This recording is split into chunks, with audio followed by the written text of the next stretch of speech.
একটা ক্লাস 3-4 ঘন্টা, এত বড় ক্লাস দেখার ধৈর্য রোহানের নাই। সে চিন্তা করতেছে কিভাবে কি করবে। সামনে এক্সাম, সিলেবাস এখনো অনেক বাকি। টেবিলে রাখা বইগুলোর দিকে কিছুক্ষণ তাকিয়ে থাকলো রোহান। পড়াশোনায় কোনো ফোকাস নাই। একটার পর একটা দিন চলে যাচ্ছে। ফোনটা হাতে নিয়ে আবার ইউটিউবে ঢুকলো রোহান। একটা ভিডিও সামনে আসলো, এআই নাকি অনেক জব রিপ্লেস করে দিবে। কিন্তু রোহান তো এভারেজ একটা স্টুডেন্ট, এইসব পড়াশোনা তার ভালো লাগে না। সে চায় অনেক বড় কিছু করতে, কিন্তু তার প্যাশন কি এটাই সে খুঁজে পাচ্ছে না। তার ইন্টারেস্ট বা পটেনশিয়াল কি সে এটাই সে বুঝতে পারতেছে না। এইসব ভাবতে ভাবতে ইনস্টাগ্রাম খুলে একটার পর একটা রিল স্ক্রল করা শুরু করলো রোহান। এক সময় ক্লান্ত হয়ে ফোনটা রাখে শুয়ে পড়লো। আচ্ছা, সপ্তাহের কোন দিনটায় তোমার হার্ট অ্যাটাক করে মারা যাওয়ার চান্স সব থেকে বেশি বলো তো? সোমবার। আর কোন সময় জানো? ঠিক সকাল 8টা থেকে 9টার মধ্যে। একটু চিন্তা করে দেখো তো বস, এই সময়টায় আসলে কি হয়? মানুষ তার অপছন্দের কাজে যাওয়ার জন্য রেডি হয়, আর স্টুডেন্টরা বই খাতা গুছায় স্কুল বা কলেজের উদ্দেশ্যে রওনা হয়। ভাবতে পারো কত বড় একটা ট্র্যাপে আটকে আছি আমরা। গ্যালাপের রিসেন্ট একটা রিপোর্ট অনুযায়ী সাউথ এশিয়ার মাত্র 21% এমপ্লয়ি তাদের কাজে আসলেই এঙ্গেজ।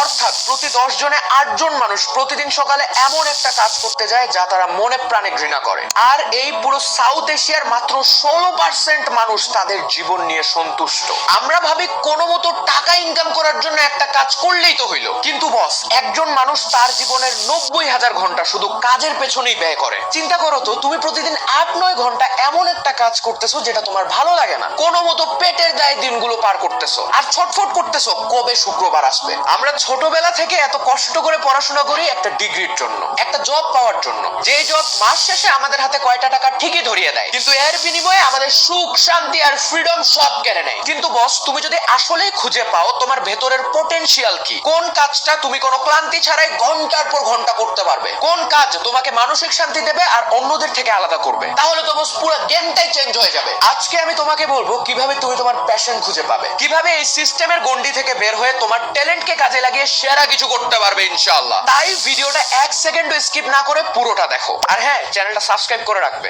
আচ্ছা, এমন একটা জায়গার কথা চিন্তা করো তো যেখানে মানুষের ডিকশনারিতে রিটায়ারমেন্ট বা অবসর নামের কোনো শব্দ নেই। জাপানের একটা আইল্যান্ড আছে, ওকিনাওয়া। পুরো পৃথিবীর মধ্যে সবচেয়ে বেশি 100 বছর বয়সী মানুষ এই দ্বীপেই বাস করে। তারা কিন্তু কোনো হাসপাতালে শুয়ে নেই, বরং তারা জীবনের শেষ দিন পর্যন্ত খুব হাসি মুখে নিজেদের কাজ করে যাচ্ছে। আর অন্যদিকে মাত্র 20 থেকে 25 বছর বয়সের মধ্যেই আমরা মারাত্মক লেভেলের ডিপ্রেসড, আমাদের কিছুই ভালো লাগে না। জাপানি ভাষায় একটা শব্দ আছে, ইকিগাই, যার খুব সহজ মানে হলো সকালে ঘুম থেকে উঠার একটা তীব্র কারণ, এমন একটি কারণ যা থাকলে সকালে অ্যালার্ম বাজার আগেই খুশিতে তোমার চোখ খুলে যাবে। কিন্তু আমাদের সকালটা কেমন হয়? আমরা প্রতিদিন সকালে এক বুক হতাশা নিয়ে ঘুম থেকে উঠি, মনে হয় কেউ যেন খুব জোর করে আমাদের উপর জীবনের বোঝা চাপাই দিছে। আমাদের মুখে কোনো হাসি থাকে না, আমরা জোর করে কাজ করি আর কাজের মাঝে ফোন স্ক্রল করি, আর সন্ধ্যায় টঙের দোকানে 1 কাপ চা হাতে নিয়ে শূন্য দৃষ্টিতে রাস্তার দিকে তাকিয়ে থাকি আর ভাবি এমনে আর কতদিন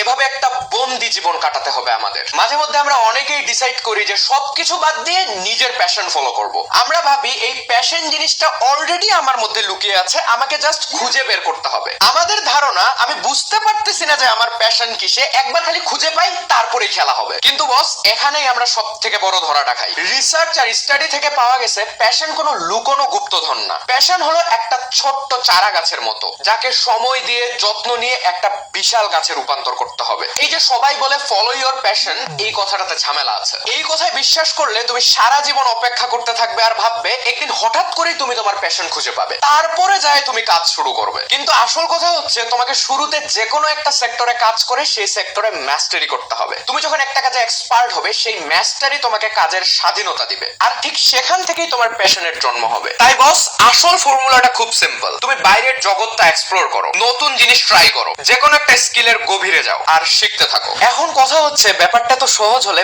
বেশিরভাগ মানুষই কেন পারে না? আসিফের গল্পটাই শোনো। আসিফ ভাবলো সে কন্টেন্ট ক্রিয়েশন শুরু করবে, একটু একটু করে টাকা পয়সা জমায় একটা ক্যামেরা কিনলো, নিজের ঘরের এক কোনায় ছোট্ট একটা স্টুডিও সেট আপ করলো। বাসার কেউ তাকে এই বিষয়ে সাপোর্ট করে না, সে লুকিয়ে লুকিয়ে ভিডিওর স্ক্রিপ্ট লেখে, ভিডিও এডিট করে, এভাবেই প্রতি সপ্তাহে একটা করে ভিডিও আপলোড করে। কিন্তু মন মতো কোনো রেজাল্ট আসতেছে না। কোনো ভিডিওতে 40টা ভিউ হয় তো কোনোটাতে বড় জোর 120টা। এক সময় বাসার সবাই তাকে কথা শোনানো শুরু করলো, কি হচ্ছে এসব করে, কোনো রেজাল্ট তো আসতেছে না। এরকম অবস্থায় আসিফের হাতে 2টা অপশন ছিল, একটা কমফোর্টেবল অপশন আর একটা আনকমফোর্টেবল অপশন। কমফোর্টেবল অপশনটা হলো সে এইসব বাদ দিয়ে আগের সেই নরমাল লাইফে ফিরে যাবে। আর আনকমফোর্টেবল অপশনটা হলো সে যা করতেছে নিজের প্রতি পূর্ণ বিশ্বাস রেখে সেই কাজটাই চালিয়ে যাবে। আসিফ আনকমফোর্টেবল অপশনটাই বেছে নিল। বাসার সবার কথায় হতাশ না হয়ে সে নিজের কাজে ফোকাস করলো। সে ভিডিওর কোয়ালিটি ইমপ্রুভ করলো, লাইটিংটা ঠিক করলো, এডিটিং আরো বেটার করলো। এভাবে সে প্রতি সপ্তাহে ভিডিও দিয়ে যাচ্ছে, কিন্তু ভিউ সেই 100-200তেই আটকে আছে। এরপর একদিন রাত 1টা বাজে, আসিফ ঘুমাচ্ছিল, হঠাৎ ফোনটা বেজে উঠলো। ওর বন্ধু ফোন দিয়ে বলতেছে, মামা তোর ভিডিও তো ভাইরাল হইছে রে। আসিফ উঠে দেখলো ওর লাস্ট ভিডিওতে 71,000 ভিউ হয়ে গেছে। এর পরের গল্পটা একটু পরে বলতেছি। বস, রিয়েলিটি হলো 80% মানুষ জীবনের বেশিরভাগ স্টেজে ওই কমফোর্টেবল অপশনটা বেছে নেয়। তারা ভাবে কি দরকার আজাইরা এত রিস্ক নেয়ার, কি দরকার এত প্যারা নেয়ার, জীবন যেমন চলতেছে চলুক না, সবাই যা করতেছে আমিও তা করি, ব্যাস এইখানে খেলা শেষ। ফ্লো স্টেটের ব্যাপারে বলি, সাইকোলজিস্ট মিহালি 1990 সালে এই কনসেপ্টটা সবার সামনে আনে। ফ্লো স্টেট হলো এমন একটা অবস্থা যখন তুমি কোনো কাজে এত গভীরভাবে ডুবে যাও যে তোমার সময়ের দিকে কোনো খেয়াল থাকে না। তোমার খিদা লাগতেছে তবু তুমি টের পাচ্ছ না, তোমার ফোন চেক করার কোনো ইচ্ছা নাই, তোমার মাইন্ড আর বডি পুরোপুরি 100% একটা কাজে ফোকাসড। আর সবচেয়ে সেরা ব্যাপার হচ্ছে এত ফোকাসড থাকার পরেও তুমি ভেতর থেকে একদম রিল্যাক্সড ফিল করো। এইটাই হলো ফ্লো স্টেট। রিসার্চ বলে ফ্লো স্টেটে মানুষ 500% পর্যন্ত বেশি প্রোডাক্টিভ থাকতে পারে। তাই বস, সবার আগে নিজের ফ্লো স্টেটটা খুঁজে বের করো। এখন তুমি বলতে পারো, ভাই ফ্লো স্টেট তো খুঁজবো, কিন্তু কোন কাজের মধ্যে খুঁজবো? সমস্যা তো এখানেই বস, তোমাকে তো কেরিয়ার অপশন গুলাই ঠিক মতো দেখানো হয় নাই। তাহলে তুমি বুঝবা কিভাবে যে আসলেই তোমাকে দিয়ে কি সম্ভব? আমাদের সিনেমাগুলোতে দেখবা শুধু প্রেম প্রীতি আর মারামারি। কোনো ফেমাস সায়েন্টিস্ট বা বড় বিজনেসম্যানের উপর সেরকম কোনো মুভি নাই যেটা দেখে তুমি ইন্সপায়ার্ড হবে। আর স্কুলে আমাদেরকে শুধু মুখস্থ বিদ্যায় পারদর্শী বানানো হচ্ছে। বস, দুনিয়াতে 12,000-এর উপর কেরিয়ার অপশন আছে, কিন্তু এই সিস্টেম তোমাকে সেগুলো এক্সপ্লোর করার কোনো সুযোগই দেয়নি। তুমি জানো জীবনে ভালো কিছু করার মানে ডক্টর, ইঞ্জিনিয়ার অথবা বিসিএস ক্যাডার হওয়া, কিন্তু দুনিয়ার যারা ওয়ার্ল্ড ক্লাস পারফর্মার তারা শুরুতেই এক জায়গায় আটকে থাকেনি। রজার ফেদেরারের কাহিনী শুনো। ছোটবেলায় সে ফুটবল, বাস্কেটবল, হ্যান্ডবল, ক্রিকেট সব ট্রাই করছে। এত কিছুতে সময় দেওয়ার পর অনেক পরে গিয়ে সে টেনিসে স্পেশালিস্ট হয়েছে। এজন্য যারা শুরুতেই অনেক কিছু ট্রাই আউট করছে দিন শেষে তারাই সবচেয়ে বেশি সাকসেসফুল হয়েছে। অ্যাপেলের ফাউন্ডার স্টিভ জবস এর কথা চিন্তা করো। তুমি হয়তো ভাবতেছো লোকটা ছোটবেলা থেকেই সারাদিন কম্পিউটার আর কোডিং নিয়ে পড়েছিল। না বস, সে কলেজ থেকে ড্রপ আউট হয়ে গেল, কারণ সিলেবাস গুনার সময় তার নাই। সে জাস্ট নিজের কৌতূহল মেটানোর জন্য র্যান্ডম জিনিস এক্সপ্লোর করা শুরু করলো। কখনো সে ক্যালিগ্রাফির ক্লাস করছে, আবার কখনো ফিলোসফি পড়ছে, আবার কখনো সব ছেড়ে ছুড়ে ইন্ডিয়ার রাস্তায় ঘুরে স্পিরিচুয়ালিটি শিখছে। এই যে শুরুর দিকে সে এতগুলা র্যান্ডম ফিল্ড ট্রাই আউট করলো, এর রেজাল্ট কি হয়েছে জানো? ঠিক 10 বছর পর সে যখন প্রথম ম্যাক কম্পিউটার বানালো তখন ওই ক্যালিগ্রাফির স্কিলটা কাজে আসলো। এই স্কিল ইউজ করে সে কম্পিউটারে সবথেকে সুন্দর ফন্ট ডিজাইন করলো। আর স্পিরিচুয়ালিটির নলেজ কাজে লাগায় অ্যাপলের সে আইকনিক ক্লিন আর সিম্পল ডিজাইনটা তৈরি করলো। স্টিভ জবস তার বিখ্যাত স্ট্যানফোর্ড স্পিচে এই কনসেপ্টটার নাম দিয়েছিলেন কানেক্টিং দ্য ডটস। তাই যারা দুনিয়া বদলায় তারা শুরুতেই নিজেদেরকে একটা বক্সে আটকে রাখে না, তারা পাগলের মতো বাইরের দুনিয়াটা এক্সপ্লোর করে, বিভিন্ন ফিল্ড থেকে ডট কালেক্ট করে, আর অনেক পরে গিয়ে সেই ডট গুলোকে মিলিয়ে দুনিয়া কাঁপায় দেয়। তাই শুধু নিজের ভেতরে না দেখে বাইরের দুনিয়াটা এক্সপ্লোর করো। এখন কথা হইলো এক্সপ্লোর করবো কেমনে? স্ট্যানফোর্ড ইউনিভার্সিটির প্রফেসর বিল বার্নেট আর ডেভ ইভান্স তাদের বিখ্যাত বই ডিজাইনিং ইওর লাইফে একটা সেরা ট্রিক্স দিয়েছেন, দ্য ওডিসি প্ল্যান। তারা বলতেছে আমরা বেশিরভাগ মানুষ লাইফ নিয়ে ডিপ্রেসড কারণ আমাদের কাছে লাইফ নিয়ে মাত্র একটা প্ল্যান থাকে, কিন্তু তুমি আগামী 5 বছরের জন্য 3টা প্ল্যান বানাবে। Plan A, your current plan, অর্থাৎ তুমি এখন যা করতেছো সেটাই টানা 5 বছর করতে থাকলে কি হবে। Plan B, the alternative path, এটা মানে কাল সকালে উঠে যদি তুমি দেখো যে তুমি যেই সেক্টরে কাজ করতেছো সেটা গায়েব হয়ে গেছে, অর্থাৎ ধরো তুমি ওয়েব ডেভেলপার কিন্তু এআই তোমার জব খাই দিল, তখন তুমি কি করবে? আর প্ল্যান সি হলো দ্য ওয়াইল্ড কার্ড পাথ, যদি তোমার টাকা পয়সার চিন্তা না থাকে আর যদি লোকে কি বলবে এই প্যারাটা না থাকে তাহলে তুমি কি করতা? সায়েন্স বলতেছে তোমার আসল প্যাশন লুকিয়ে আছে এই প্ল্যান সি এর মধ্যে, কিন্তু সোসাইটি আর ফ্যামিলির ভয়ে তুমি কখনোই প্ল্যান সি শুরু করতে পারতেছো না। আচ্ছা ধরো তুমি সাহস করে নিজের জন্য কাজ করা শুরু করলা, কিন্তু তারপরে কি হবে? তোমাকে তো ওই ফিল্ডে মারাত্মক লেভেলে স্কিলফুল হইতে হবে। ম্যালকম গ্ল্যাডওয়েল তার আউটলায়ার্স বইটাতে বলছে যে কোনো একটা ফিল্ডে এক্সপার্ট হইতে হইলে নাকি 10,000 ঘন্টা সময় দিতে হবে। তার মানে প্রতিদিন 3 ঘন্টা করে সময় দিলেও একটা স্পেসিফিক ফিল্ডে এক্সপার্ট হইতে তোমার 10 বছর সময় লাগে যাবে, কিন্তু এত ধৈর্য তো আমাদের নাই। দ্য ফার্স্ট 20 আওয়ার্স বইটাতে জশ কফম্যান বলল যে কোনো নতুন স্কিলে, যেমন ধরো ভিডিও এডিটিং বা ওয়েব ডেভেলপমেন্টে একদম জিরো থেকে শুরু করে একটা বেসিক লেভেলে যাইতে মাত্র মাত্র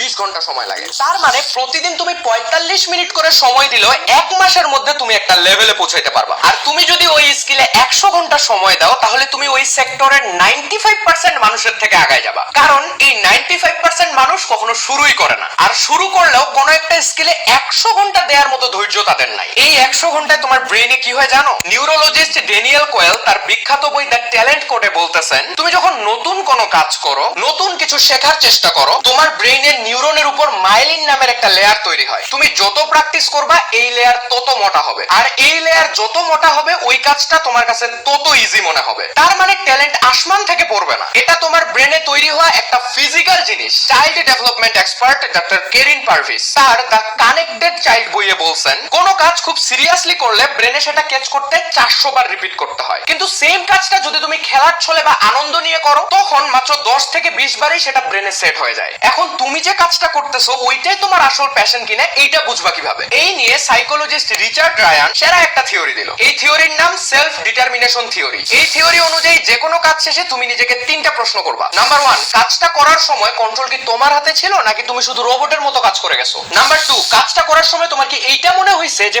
প্রতিদিন তুমি একটু একটু করে ইমপ্রুভ করতেছো? নাম্বার 3, এই কাজ দিয়ে তোমার বা অন্য কারোর কি কোনো লাভ হচ্ছে? এই তো, এই 3টা প্রশ্নের মধ্যে যদি 2টা প্রশ্নের উত্তর হ্যাঁ হয় তাইলে তো খেলা হয়ে গেছে। ওই যে একটু আগে আসিফের গল্প বললাম, সবকিছু ম্যানেজ করে ভিডিও বানাইতে ভালোই প্যারা খায় আসিফ। অনেক ফ্যামিলি ফাংশনে যায় না, ফ্রেন্ডদের সাথে অনেক ট্যুরও ক্যান্সেল করছে শুধু তার কাজে ফোকাস করার জন্য। কিন্তু এই ভিডিও বানানোর মাধ্যমে সে নিজেকে খুঁজে পাইছে। যে ছেলেটা কারোর সামনে ঠিক মতো কথা বলতে পারতো না, সে আজ লক্ষ লক্ষ মানুষের সামনে কথা বলে। এখনো অনেকে তাকে নিয়ে হাসাহাসি করে, কিন্তু আসিফ জানে এগুলো গোনার সময় তার নাই। সে তার কাজ নিয়ে খুশি আছে, সে নিজের প্যাশন খুঁজে পাইছে। আমাদের অনেকের ধারণা জীবনে শুধুমাত্র একটা ফিল্ডে স্পেশালিস্ট হইতে হবে। বিখ্যাত কার্টুনিস্ট স্কট অ্যাডামসের একটা বই আছে, how to fail at almost everything and still win big. এই বইয়ে সেরা একটা কনসেপ্ট আছে, ট্যালেন্ট স্ট্যাক বা ট্যালেন্টের পাহাড়। তোমাকে দুনিয়ার সেরা প্রোগ্রামার বা সেরা ডিজাইনার হওয়া লাগবে না। তুমি যদি মোটামুটি মানের কোডিং পারো, মোটামুটি মানের ডিজাইন পারো, আর মোটামুটি লেভেলের কমিউনিকেশন স্কিল তোমার থাকে, এই 3টা সাধারণ স্কিলের কম্বিনেশন তোমাকে পৃথিবীর একজন সেরা প্রোডাক্ট ম্যানেজার বানাতে পারবে।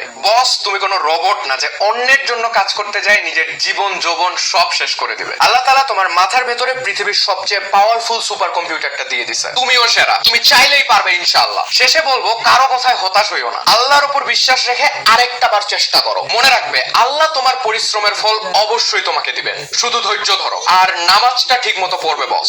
দেখা হবে বিজয় ইনশাআল্লাহ। আল্লাহ হাফেজ।